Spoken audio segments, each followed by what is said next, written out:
Now next theory, medical termination of pregnancy, that is called MTP.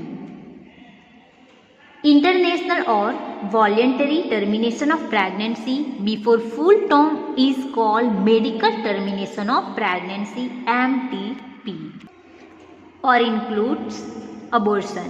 जैसे कि यहाँ पे ये जो मेडिकल टर्मिनेशन ऑफ प्रेगनेंसी है वो one kind of artificial abortion है.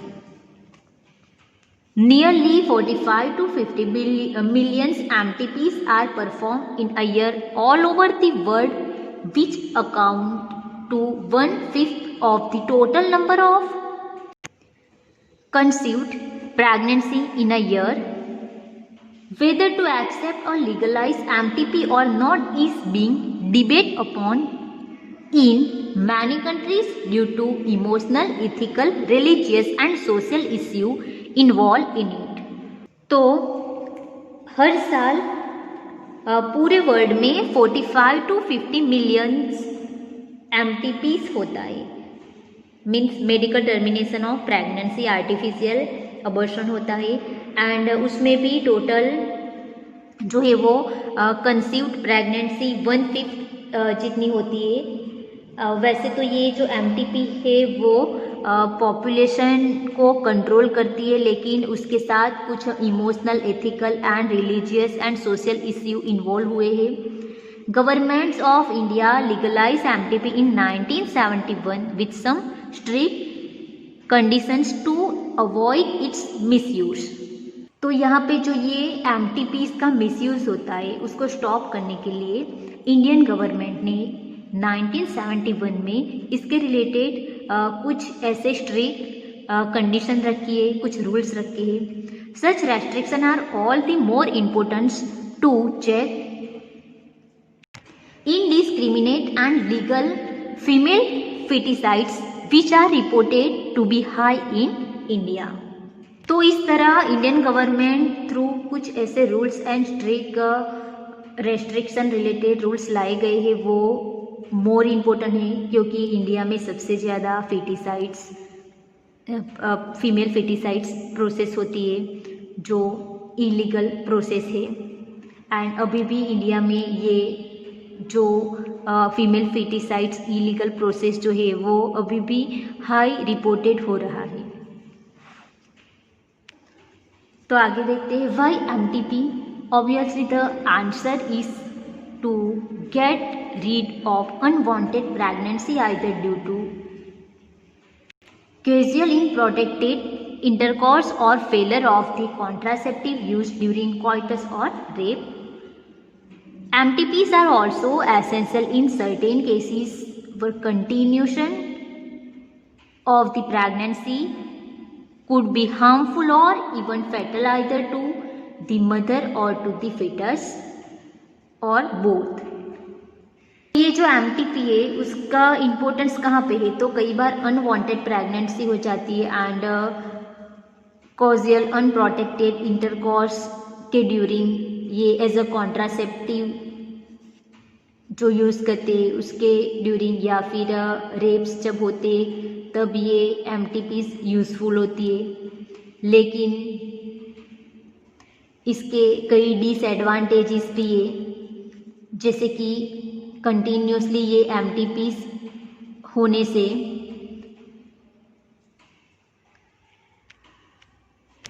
उसकी हार्मफुल इफ़ेक्ट मदर को भी हो सकती है एंड फीटस को भी हो सकती है. MTPs are considered relatively safe during the first trimester up to 12 week of pregnancy. तो यहाँ पे ये जो MTP है वो फर्स्ट ट्राइमर तक, जैसे कि 12 वीक प्रेगनेंसी के 12 वीक्स तक ये सेफ है. Second trimesters abortion are much more riskier on disturbing trend observed is a majority of the MTPs are performed illegally by unqualified quacks which are not only unsafe but could be fatal too. तो second trimer जैसे कि second 12 weeks के बाद अगर abortion हुआ तो वो mother and foetus दोनों के लिए रिस्क है। एंड ये एक इलीगली प्रोसेस भी है, अनवांटेड इलीगली प्रोसेस भी है एंड अनसेफ प्रोसेस भी है मदर एंड फेटल के लिए। Another dangerous trend is the misuse of amniocentesis to determine the sex of the unborn child. दूसरा ये उसका मिसयूज एमनियोसेंटेसिस का है, जैसे कि हम लोगों ने एमटीपी देखा वैसे ही दूसरा अनबॉर्न चाइल्ड के लिए दूसरी प्रोसेस जो है वो एमनियोसेंटेसिस प्रोसेस है। Frequently if the fetus is found to be female, it is followed by MTP. This is totally against what is legal.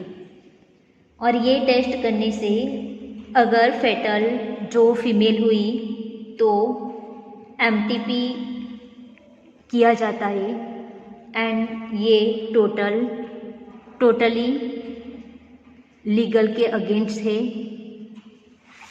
Then such practice should be avoided because these are dangerous both of the young mother and the fetus. तो यहाँ पे ये जो practice है, यहाँ पे जो process हो रही है, ये अवॉइड करनी चाहिए क्योंकि ये दोनों प्रोसेस जैसे कि एमटीपी एंड एमनियोसेंटेसिस प्रोसेस, ये दोनों प्रोसेस मदर एंड फीटस के लिए, young mother and young fetus के लिए ये डेंजरियस प्रोसेस है। Effective counselling on the needs to avoid unprotected coitus and the risk factor involve in illegal abortion as well as providing more health care facilities could reverse the mentioned unhealthy trend. तो इस तरह MTP किया जाता है and उसके कई सारे disadvantages भी है एंड एडवांटेजेस भी है। नाउ नेक्स्ट थियरी जो है वो sexual transmitted infection, that is called STIs, sexual transmitted infection. Infection or disease which are transmitted through sexual intercourse are collectively called sexual transmitted infections, or that is also known as venereal disease VD और reproductive tract infection RTI। तो ये सभी sexual transmitted disease है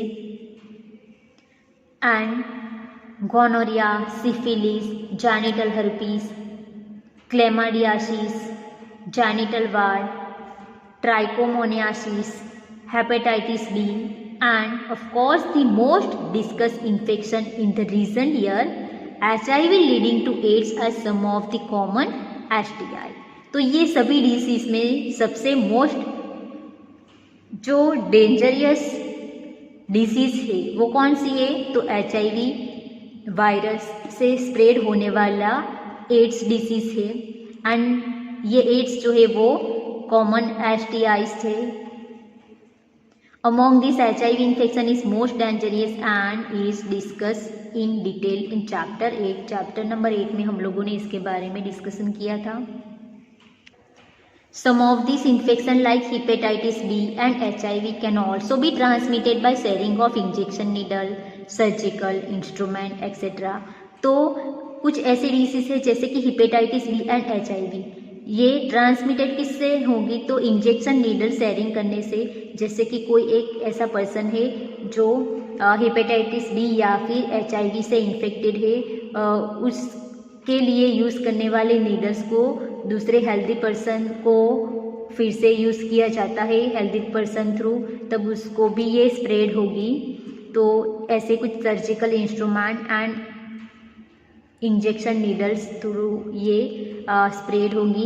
with infected person transfusion of blood और from a infected mother to the fetus too. कई बार ये infected person का ब्लड जो है वो दूसरे हेल्दी पर्सन को दिया जाता है, तभी भी ये ट्रांसमिटेड डिसीज जो है वो स्प्रेड होती है।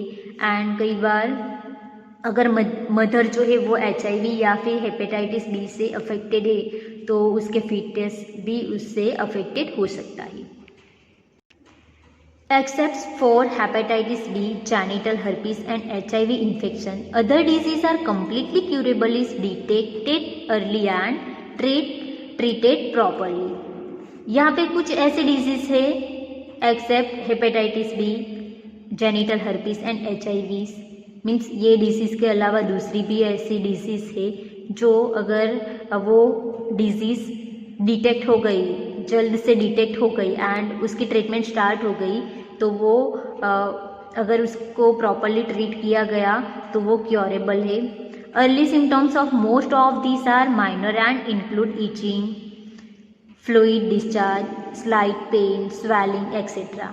एंड ये सभी डिजीज जो है उसके कॉमन सिम्टम्स कौन से है, तो उसमें क्या होगा, तो इचिंग होगा, फ्लूइड डिस्चार्ज होगा, स्लाइट पेन होगा, स्वेलिंग होगी etcetera in the genital region. ये सभी सिम्टम्स कहाँ पे होगी, तो जेनिटल रीजन में. इन्फेक्टेड फीमेल में often be asymptomatic and hence may remain undetected for long. तो कई बार ऐसा होता है कि जो फीमेल है वो ये सभी डिसीज से इन्फेक्टेड है लेकिन असिम्टोमेटिक मीन्स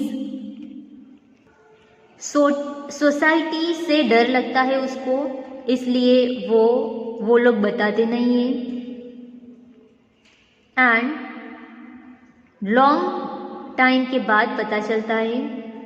एब्सेंस और less significant symptoms in the early stage of infection and the social stigma attached to the STI deter the infected person from going for timely detection and proper treatment.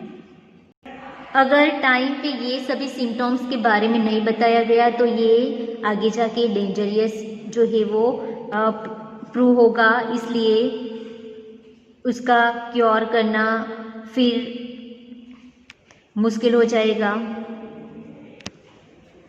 This could lead to complication later which include pelvic inflammatory disease like PID.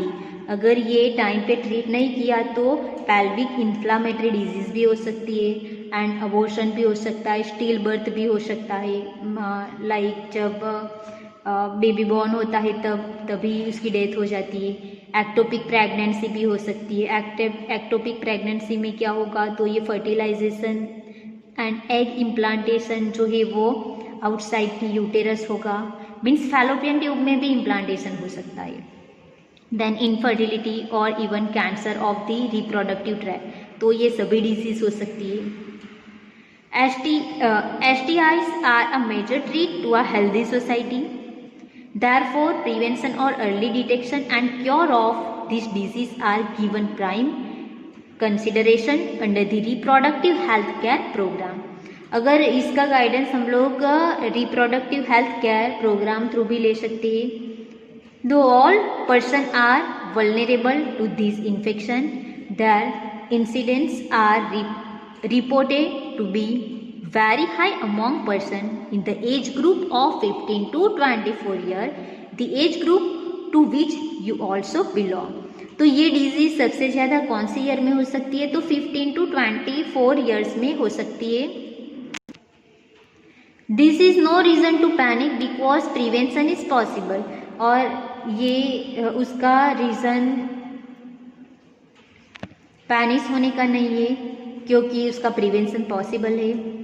One could be free of this infection by following the simple principle given below. तो यहाँ पे ऐसे कुछ simple principle देखेंगे. First one, avoid sex with unknown partner और multiple partner. Then always try to use condom during coitus. Then in case of doubt one should go to a qualified doctor for early detection and get complete treatment if diagnosed with infection. अगर ऐसा कुछ लगे, doubt लगे कि ये disease हो रही है, वो सिम्टम्स हो रही है, तो उस टाइम पे ही पर्सन को क्वालिफाइड डॉक्टर्स के पास जाना चाहिए एंड वहाँ पे जाके कंप्लीट ट्रीटमेंट लेनी चाहिए. तो यहाँ पे ये sexual transmitted disease like infection ये भी कंप्लीट हुआ.